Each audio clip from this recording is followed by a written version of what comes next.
ងស្រែកសួរលោកីសួរថាតាមកពីអ្វី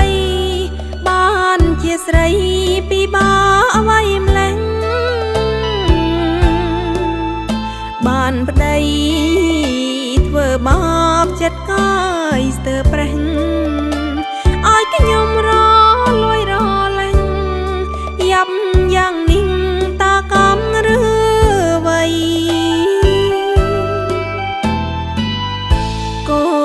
កូននៅតូចប្តីលួចមានស្រីប្រាំងខែអង្គគ្មានសល់អ្វីផឹករាល់ថ្ងៃ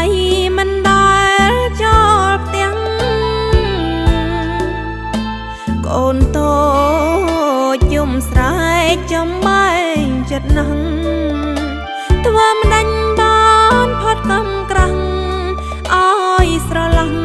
ផុតពីលោកនេះខ្ញុំអើយមិនដេចឡើយកើតមកខុសគេជីវិតមានដូចគេដែរក៏ប៉ុន្តែមិនសមបំណងមានប្តីអប្រិយ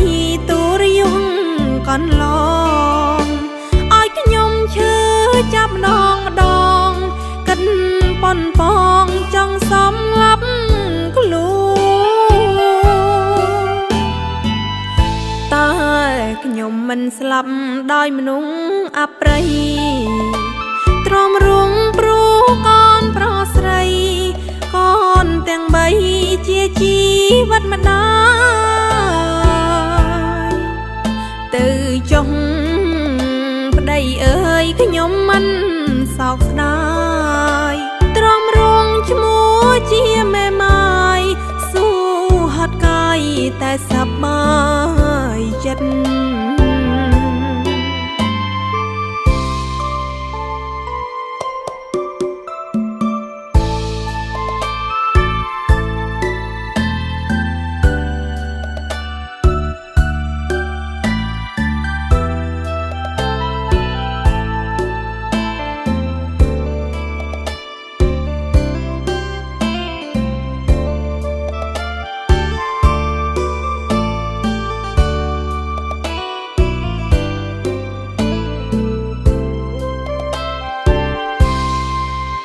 ខ្ញុំអើយមិនដេចឡើយកើតម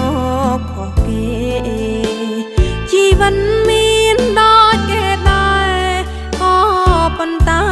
មិនសមបំណងមានប្តីអប្រិយទូរយងកន្លងឲ្យខ្ញុំឈឺចាប់ម្ដងគិតប៉ុនប៉ងចង់សំឡាប់ខ្លួនតែខ្ញុំមិនស្លាប់ដោយមនុស្សអប្រិយទ្រាំរួងព្រោះកូនប្រុសស្រីកូនទាំងបីជាជីវិតម្ដាយទៅចុងប្តីអើយខ្ញុំមិនសោកស្ដាយទ្រាំរួងឈ្មោះជាមេម៉ាយស៊ូហត់កាយតែសប្បាយ